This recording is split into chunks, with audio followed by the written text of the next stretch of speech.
అడిగి కేరళ స్టోరీ సినిమాకు సంబంధించిన మరిన్ని వివరాలు, దాని మీద జరుగుతున్న ప్రచారము, దీన్ని సిపిఎంకి వ్యతిరేకంగా ఏ రకంగా దుష్ప్రచారం చేయడానికి వాడుతున్నారు, ఆ విషయాలన్నీ తెలుసుకుందాం. What is the facts in the film Kerala Story?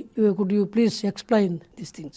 See, to be truthful, I didn't have opportunity to see the film Kerala Story, but I have gone through some reviews in electronic media, social media and so on, and some friends of mine who have had the misfortune of suffering the film by viewing it, they had also told me, first of all, the film is a total distortion of the real Kerala condition.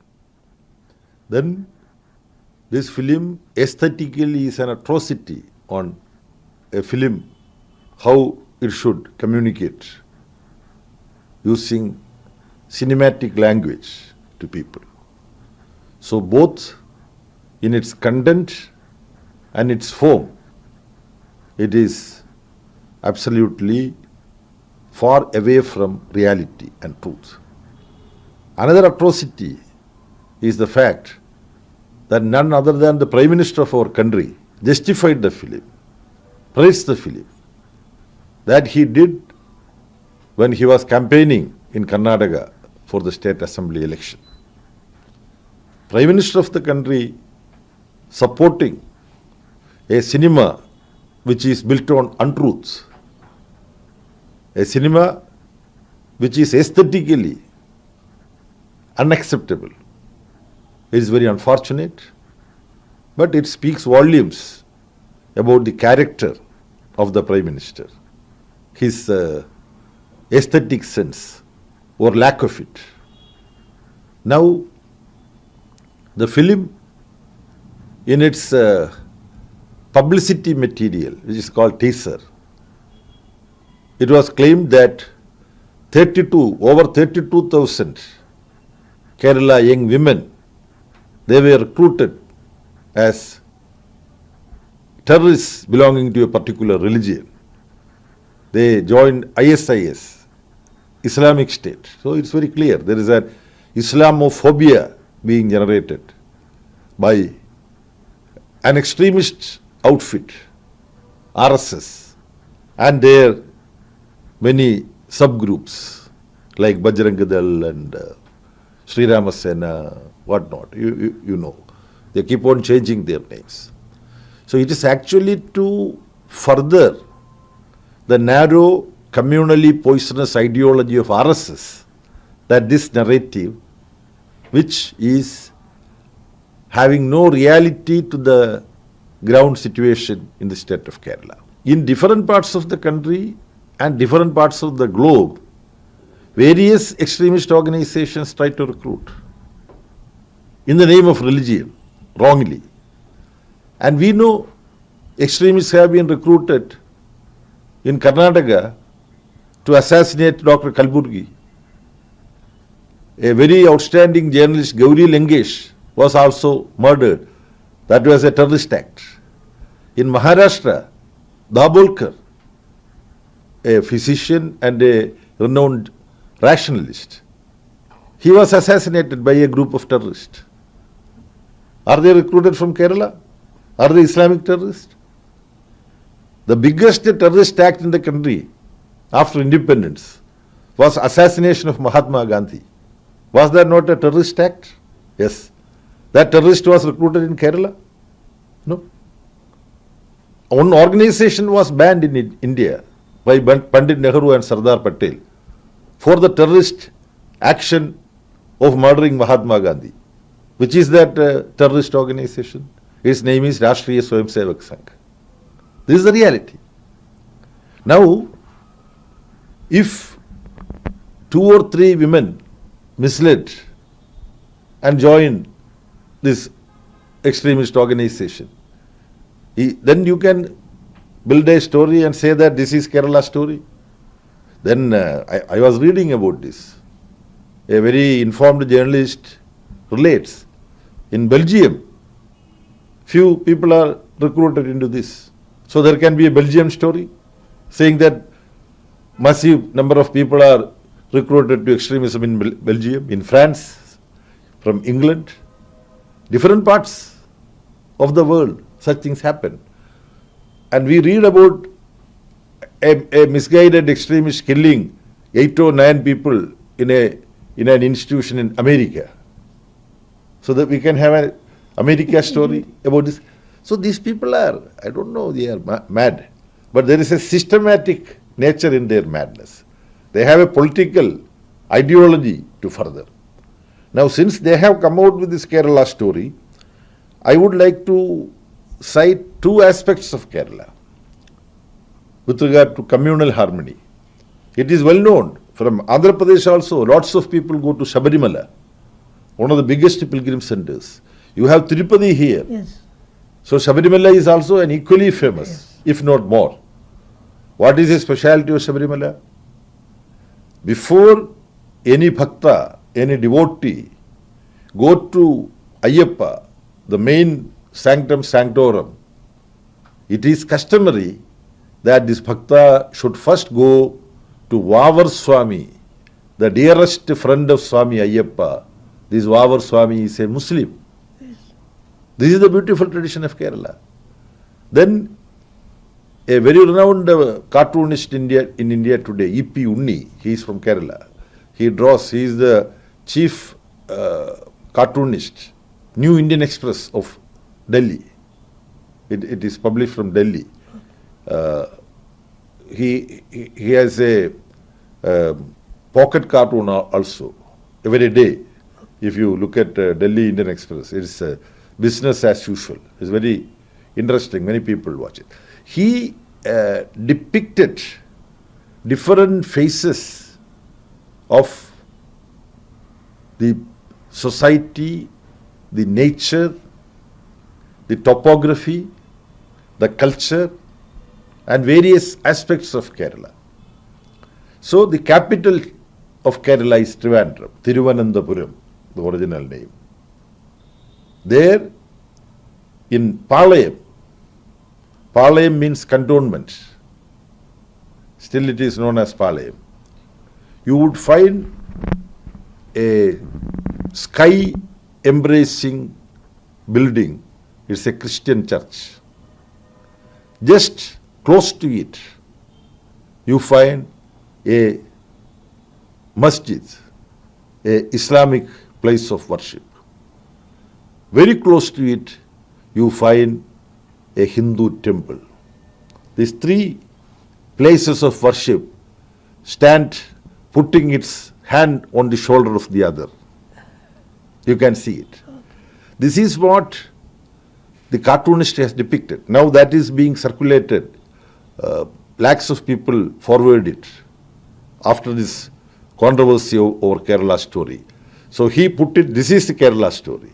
These different religious denominations, religious faiths,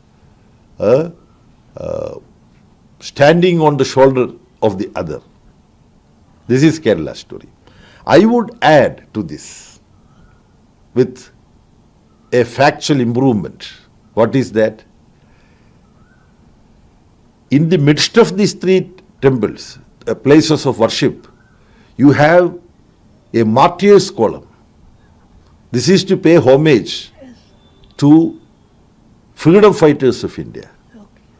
So among freedom fighters, you would find people belonging to all these religions.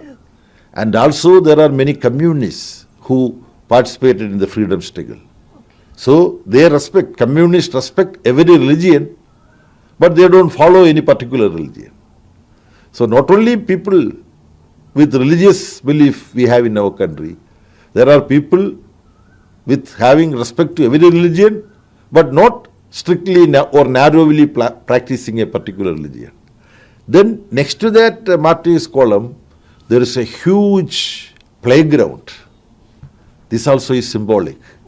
There in the playground, people belonging to different religious faiths, they come and engage in a healthy competition. So, whomsoever wins, no matter to which religion they belong, we all applaud, isn't it? We applaud Lionel Messi. We applaud Zinedine Zidane and Mohammad Salah also. We applaud our Sunil Chhetri, our Indian football player also. So this is how people should move forward. And the state of Kerala is the best example for various religions living in harmony and people trying to excel. Now, what is the physical achievements of the state of Kerala? In the year 2020, non-resident Kerala is sent rupees 2.3 lakh crores to India, working hard in the Arabian desert, in Europe, in Africa, in North America. This is 34% of India's non-resident Indian remittance, what Keralites are sending. What is the population of Kerala? 2.8% of Indian population. What is the NRI remittance by these representatives of Kerala from abroad? 34%. Then the per capita income of Kerala is 60% higher than the rest of India. This is the real Kerala story. Less than 1%, in fact, 0.71% of Keralites live below the poverty line. That is, people living below the poverty line is the least in Kerala. It's actually 64,000 and odd. This is Niti Aayog statistics. Not like the Kerala story concoction of facts. This is the central government agency. The national average is 22%. In India, 22% people live below poverty. In Kerala, it is 0.71%. Then I can cite so many other. 96% of Kerala, they are literate. All India is, the national average is 77%. So it is almost 19% higher than all India average. Kerala's female literacy is 95%. In Rajasthan, it is 57%. In Bihar, it is 60%. Kerala's infant mortality rate, that is number of infant deaths per 1,000 births, is just 6. In Assam, it is 40. In Madhya Pradesh, it is 41. In UP, it is 46.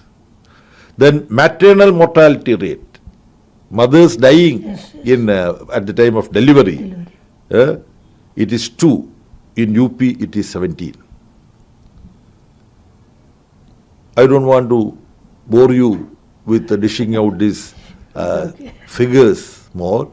So Kerala is a society which is compared always with Scandinavian countries, you see, or European countries. Such a state, BJP, in their nefarious, poisonous politics of communalism, they want to paint Kerala in poor light because they are envious of the achievements of Kerala under continuous left-front governments. When Kerala was formed into a state in 1956, along with Andhra and many other states, in the first assembly election, a communist government with the cooperation of progressive independents came into office. They started implementing land reforms, educational reforms, administrative reforms. In Renaissance movement also, Kerala has achieved great heights. Over the achievements of Renaissance movement, we call it Navothana Prasthanam. Srinarayana Guru, Ayyangali, Ayya Vaikunta Swamigal, Moidu Maulavi, Chattambi Swamigal, so many leaders of social reform movement. They contributed, fight against untouchability. Then right to education for the oppressed and marginalized sections of society, women's education, equality of women. See, we have had women touching all aspects of social life. Over and above that, the communist movement, the left progressive socialist movement took these social reform movement achievements forward.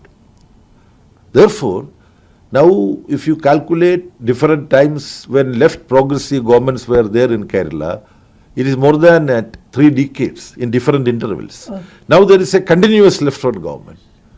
Thanks to this and thanks to the public action, as Professor Amartya Sen defines, popular intervention.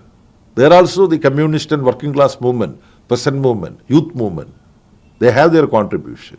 So governmental initiatives, progressive measures, people getting organized and they demanding change in different spheres of social life. All this contributed for Kerala developing on a different development path. This is called Kerala model of development. Of course, there are certain flaws, certain limitations, certain weaknesses also in Kerala. The productive sector, industrial sector, agriculture sector, we have our weaknesses. Density of population is a big problem. So anyway, let us not go into those areas. So Kerala has been gaining creditable achievements in different walks of life. In the field of communal harmony and amity, Kerala is a great model, and such a state is being portrayed in communal poisonous language through this so-called the Kerala story. As a film, it is not in good taste. It doesn't have good level or standard. Its narrative is total exaggeration and distortion. Therefore, we are very sure that people will reject it. It can be easily exposed before people. Only some gullible people may get distracted or misguided. That is not something which we cannot handle.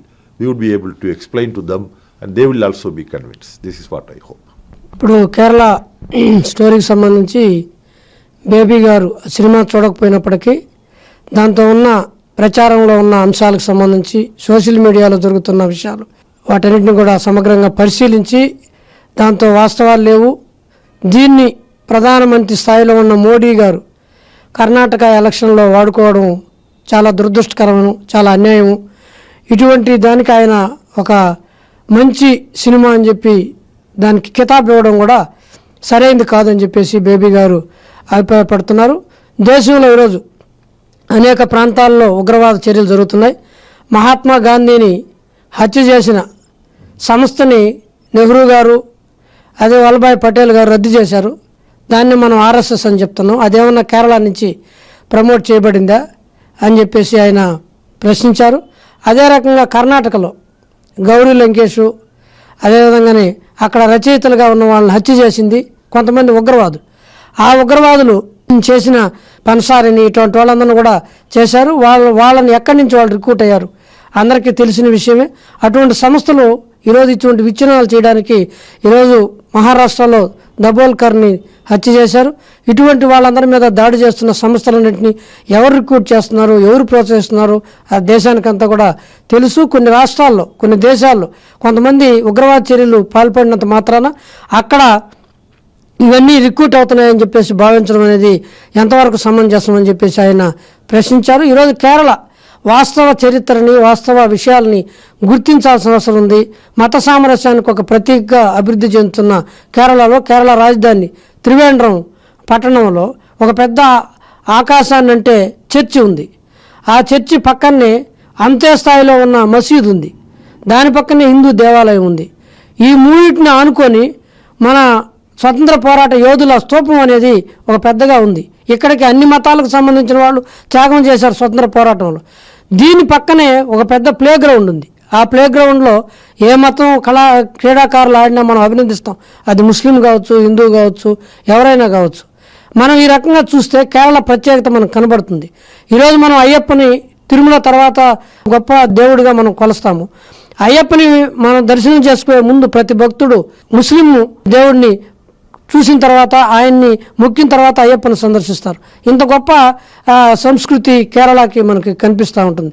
ఈరోజు కేరళలో మనం చూసినట్టయితే ప్రపంచ దేశాల్లోకి వెళ్ళి సంపాదన Arab దేశాల్లో కానీ ఇతర దేశాల్లో ఈ దేశానికి 34% ఆదాయాన్ని తెస్తున్నారు. మొత్తం కేరళ జనాభా మనం చూస్తే ఒక 6% ఉంది మొత్తం దేశ జనాభాలో. కానీ దాని యొక్క విదేశాల నుంచి తీసుకొస్తున్న దీంతో 2,41,000 కోట్ల రూపాయలు ఈరోజు దేశానికి తీసుకొచ్చి సహాయం చేస్తున్న దాంతో ముందున్నారు. కేరళ ప్రజలు ఈ దేశానికి రాష్ట్రానికి ఎంతో సేవ చేసే ఒక గొప్ప సంస్కృతి కలిగిన ప్రజలు. ఆ ప్రజలకు సంబంధించి అనేక విషయాలు నేను చెప్పగలను. కానీ అది నిజమైన కేరళ చరిత్ర అంటే మనం పరిశీలన చేస్తే నిజమైన కేరళ చరిత్ర అది దానికి సంబంధించింది. ఈ విషయాలన్నింటినీ కూడా ప్రజలు గమనిస్తారు. ఈరోజు ఒక ప్రత్యేకించి కక్షి కట్టి కేరళలో వామపక్ష ఉద్యమం అభివృద్ధి అవుతోంది. మొట్టమొదట రాష్ట్రం ఏర్పడిన వెంటనే జరిగిన 56 ఎన్నికల్లో ఈ కేరళ కమ్యూనిస్టు గవర్నమెంట్ ఇతర ప్రగతిశీల శక్తులు సపోర్ట్తో వచ్చింది. అటువంటి కేరళను ఈరోజు అడ్డుకోవడానికి దుష్ప్రచారం చేయడానికి ఈరోజు అనేక అంశాల్లో ఈరోజు అక్షరాస్యతలో దాదాపు 96%, దేశ దీనికి చూస్తే 77% ఉంది. అదే రకంగా ఈ మొత్తం దారిద్ర్య దిగువ ఉన్నవాళ్ళు 0.64% ఉన్నారు. ఇక మిగతా దాంతో దాదాపు మనకి 24% పైన 17% పైన ఉన్న అనేక రాష్ట్రాలు ఉన్నాయి. ఇంత బాగా అభివృద్ధి సాధించినారు. అదేవిధంగానే ఈరోజు మాల్న్యూట్రిషను, ఆహార లేక భద్రత లేక చనిపోతున్న పిల్లలు చాలా తక్కువగా ఉన్నారు. అదే రకంగా పుట్టిన తల్లులు జన్మించే తల్లులు మరణాలలో చాలా తక్కువగా ఉంది. ఇట్లా అనేక రంగాల్లో అప్రతిహతంగా ముందుకెళ్తున్నారు. ఆ కేరళ ప్రజల యొక్క మత సామరస్యాన్ని ప్రతీకగా ఉన్నారు. వారిలో ఈరోజు ఎవరో ఒకరు ఇద్దరు ఎవరైనా ఉగ్రవాదుల్లో పోయి నుంచి మాత్రాన అక్కడి నుంచే మొత్తం కేరళ స్టోరీ అనేది తీస్తే ఇతర అన్ని రాష్ట్రాలకి తీయాల్సి వస్తుంది. ఇతర అన్ని దేశాలకు కూడా అక్కడక్కడ ఉగ్రవాదుల స్టోరీలు తీస్తామా? ఇటువంటి దుష్ప్రచారాన్ని చేయడం అనేది చాలా దుర్మార్గమైన విషయం. కేరళ ప్రజలు దీన్ని అర్థం చేసుకుంటారు. ఇతర దేశ ప్రజలు కూడా దీన్ని అర్థం చేసుకుని తిప్పి కొడతారనే ఒక ప్రగాఢ విశ్వాసం మాకుంది. ఆ రకంగా కేరళ మరింత ఇప్పుడు 30 ఏళ్లుగా కేరళ వామపక్ష పరిపాలన సాగుతుంది. ఈ మధ్య 2 దఫాలుగా ఈ పరిపాలన సాగింది. 2 దఫాలుగా రావడం అనేది ఒక గొప్ప విజయంగా సాధించడానికి ఉపయోగపడుతుంది. ఈ విషయాల్ని మనకి బేబీ గారు తెలియజేశారు. Comrade, is there any political motivation behind this film? Please explain. Definitely, there are political motivation. BJP has been continuously failing to make any significant success in electoral politics in Kerala. In the assembly election 10 years ago, they were able to win 1 seat in Nemam. That was because of Congress-led UDF transferring some of their votes to BJP. That from voting figures, it is very clear. So during the last state assembly election, Politburo member and the incumbent chief minister, Pinarayi Vijayan, he said, we are going to close the account of BJP in the assembly. They have opened one account that we will close. That has happened. Yes. So they somehow wanted to, in Northeast, through nefarious tactics, they have made some entry, not anything significant, but they can buy up MLAs belonging to other parties. That is how they, last election, assembly, Karnataka election, they lost. They didn't get majority. Yes. But by organizing horse trading, buying up MLAs from Congress and some JDS, they formed the government. But in Kerala, this tactics is not operating. So they wanted to make some division in the minds of the people. So this film has such a poisonous, diabolic motive behind this. But I don't think people of Kerala would fall prey to this kind of machinations. Baby గారు, ఈ Kerala cinema దీనికి సంబంధించి కేరళ ప్రజలు ఆమోదించారని చెప్పేసి చెప్తున్నారు. What is the future course of action to combat this type of false propaganda against this Kerala through this film, comrade? You see, cultural activists, people belonging to all sections of society, workers, peasants, college teachers, school teachers, students, youth, women, poets, writers, filmmakers, artists. They are all coming forward. For example, this Oscar award won Rasool Pukuti. He has come out. A.R. Rahman has come out. You see, other renowned poets and novelists and writers, they are all coming forward and exposing these nefarious deeds, heinous deeds of the BJP and Sangha Parivar. And people of Kerala would give a firm rebuff to these moves of RSS and Sangha Parivar. Okay, thank you, comrade.